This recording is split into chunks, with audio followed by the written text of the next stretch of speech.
Are you going to be quiet? But he trying to get me life. He don't have no evidence, sir. Man, shut up talking to me because you trying to get me life, man. Okay. And he just asked for a $250,000 bond. What's wrong with him, man? You ain't got no evidence. Of course I'll be emotional, man. Okay, the court's going to change the bond to $500,000. He don't have no evidence. Now it's $500,000. Make it $1 million. It don't matter. I can't post $250,000. Okay, I'll make it $1 million then. I can't post none of it anyway. Okay, Your Honor, so the final amount for the bond? $1 million. This wild punk is back in court facing over 7 charges.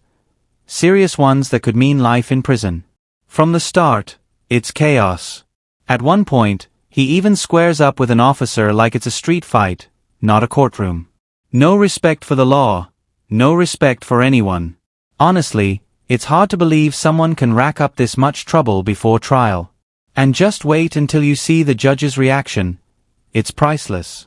Do you think this guy deserves freedom, or is prison the only safe option? All right, where is Mr. McDowell? He's right here, Your Honor. Okay. All right. Officer, are you going to be conducting probable cause hearing? You going to swear to it? Yes, Your Honor. Okay. In the matter of People State of Michigan versus Danny Eugene McDowell, charged with count 1, assault with attempted murder, count 2, torture, count 3, criminal sexual conduct, first degree, during felony, count 4, unlawful imprisonment, count 5, criminal sexual conduct, third degree, force or coercion, count 6, assault with intent to create bodily harm less than murder or by strangulation, count 7, domestic violence. Officer, state your name for the record. Detective Christopher Wilder, Plymouth Township Police Department. Plymouth Township Police Department responded to 12811 Heritage Drive, apartment 203 on 7/13 at 3:58 in the afternoon for a welfare check on a victim. You can take a step back, sir. Good. Once they arrived, they contacted the defendant who's in custody, Danny McDowell, and the victim, Faith Allen, at the residence. After speaking with both of them for some time, they were separated. Assault was determined that it happened.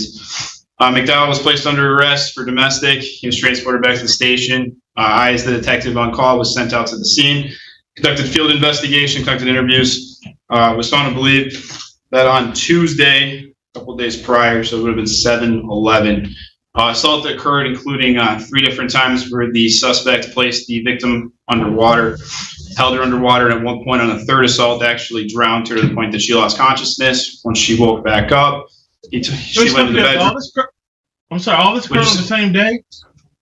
This was over 3 days, Your Honor. Over a 3-day period? Yes, Your Honor. Okay, go ahead. So on 7/11, that's when the 3 drownings occurred. Third one, she passed out, was no longer conscious. When she woke up, she went back to the bedroom. The defendant forced her to perform oral sex on her at that time, or on him at that time. The assault stopped at that point. After he fell asleep the next morning, he slapped her a couple times, which would have been on the 12th. Nothing else occurred on the 12th. We approached to the 13th. The 2 of them had consensual sex at that point on the 13th, after which he threatened to have her fill up the bathtub a second time, to which she was able to reach out to a colleague to call 911, and that's how the police department got involved in the matter. Okay, what was the torture involved? Was that the strangulation or whatever? I believe, Your Honor, that's what the prosecutor's office determined to be torture. Okay. All right. It looks like mental pain or suffering or whatever. All this occurred in the Plymouth, Michigan? Yes, Your Honor. Plymouth Township. Plymouth Township. Okay, stand corrected. Crystal Marie Medina, Your Honor, on behalf of Mr. McDowell, with regard to the arraignment, we would waive formal reading and stand mute, Your Honor. Yes. Okay, Mr. McDowell, state your name for the record. Danny McDowell, Danny Eugene McDowell. Okay, thank you. Mr. McDowell, your attorney having waived the formal reading of the complaint and warrant, the court will enter a not guilty plea in this matter. Argument as to bond, please. Your Honor, at this time, We did have the opportunity to speak with Mr. McDowell. I do understand that these are very serious allegations, Your Honor. However, I would ask the court to consider that at this time, they are just that, allegations. Mr. McDowell disputes these allegations, Your Honor. He looks forward to coming to court and addressing the allegations that have been made against him. Mr. McDowell indicates that he is able to stay with his mother at his mother's home on Deacon Street in Detroit, Michigan. He indicates that he understands he is to have no contact with the complainant or with her address, Your Honor. He is 36 years old. He is not currently on probation or parole. While we do see that he has a criminal history, a felony, a previous felony conviction, it was back in 2006, Your Honor, and that was for an unarmed robbery, Your Honor. He indicates that he drives for Uber. His monthly income varies, but given his variable monthly income and his expenses, he is not able to post a monetary bond at this time, Your Honor. And so I would ask that the court, he also receives food stamps, Judge. So that means he is under the guidelines.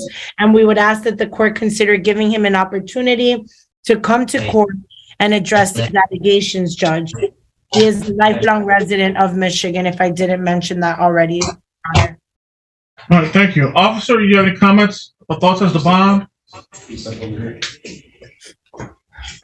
Your Honor, due to the serious nature of these crimes and the fact that we believe that he's a safety risk to the public, we're asking for a high cash bond, at least $250,000, if not higher.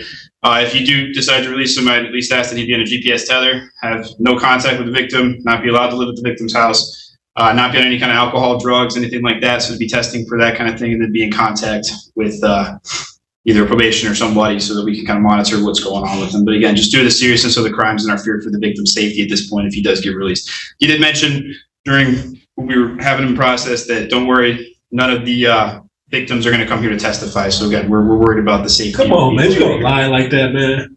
Okay. You don't have no evidence, man. You just taking her word for it. He just taking her word for it. He don't have no evidence, Your Honor. And I did not say that. I said they're not going to come because it's not true. Mr. McDowell, you have the right to remain silent. I would strongly suggest you exercise your right. That outburst? Yeah, it just sank his case. These might still be allegations, but blowing up in front of a judge screams guilty energy. And when officers testify like that, you know there's truth behind it. Now with talk of a $250,000 bond, his chances are toast. Bond isn't punishment, it's a leash to keep you coming back. But with multiple felonies and courtroom meltdowns, no judge is cutting a break. He could have stayed quiet and maybe argued for less. Instead, he just wrote his own ticket to stay locked up. Do you think $250,000 was fair, or should it have been higher?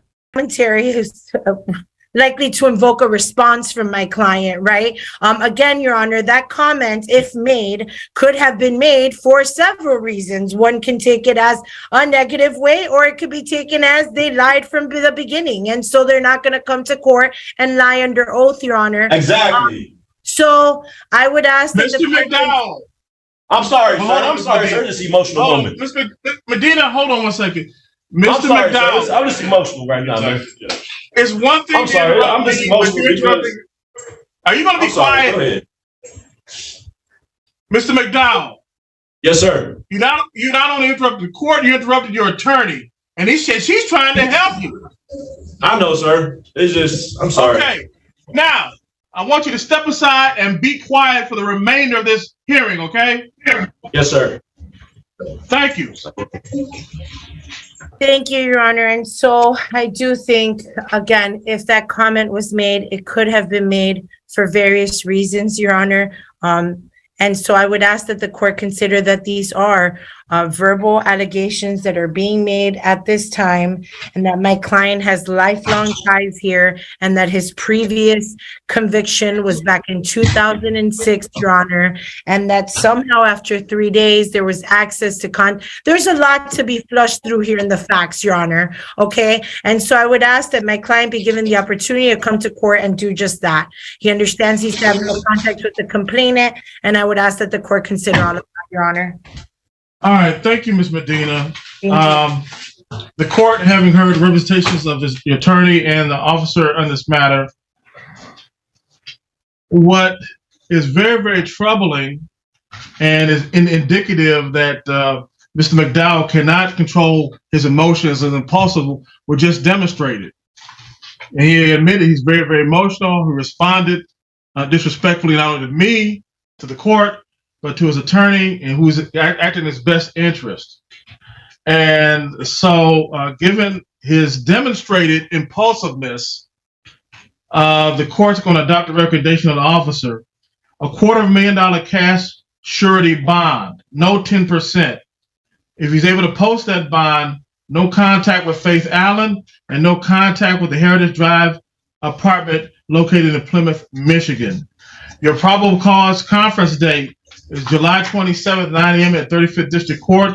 The preliminary examination date is August 3rd, 9 a.m. Just to be clear, and just to clarify the court's ruling, the court deems Mr. McDowell a safety to the community, a safety to the appointed witness in this matter, and given his extended emotional outburst before the court just now, the court if he trying to give me life, why wouldn't I be? He trying to give me life. He don't have no evidence, sir.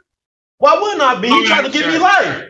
Man, shut up talking to me because you trying to give me life, man. And you know it's not true. And you know it's not true. Why wouldn't I be emotional? He trying to give me life. He ain't got no evidence on none of this. And he just asked for a $250,000 bond. What's wrong with him, man? He don't even got no evidence. Who's touching me, man? You ain't got no evidence. Of course I'm be emotional, man. Sorry, Your Honor. He just got me a $250,000 bond with no evidence. Yeah, I'm emotional. Okay, the court's going to change the bond to $500,000. Wow, sir, you can change to $500,000. He's still lying. He don't have no evidence. Now it's $500,000. Make it $1 million. It don't matter. I can't post $250,000. Okay, I'll make it $1 million then. I can't post none of it anyway. Okay, sir, step aside. This concludes the hearing. Okay, Your Honor, so the final amount for the bond? $1 million. And is that Cash surety. He seen all that shit on her report, and he ain't taking none of that evidence down, man. I know what he's trying to do, man. Your Honor, Okay, he was put back in a cell. I'm sorry about that, Your Honor. Okay, no problem. That concludes the hearing. Thank you, Your officer. Thank you, Okay. Your Honor. This is exactly why first impressions matter. On paper, maybe just allegations, but with his record and that meltdown, the judge saw enough. That's why a $1 million bond makes sense. If he can't behave in court, what would he do on the streets? Especially with what he did to his girlfriend, nobody wants him walking free to scare the victim again.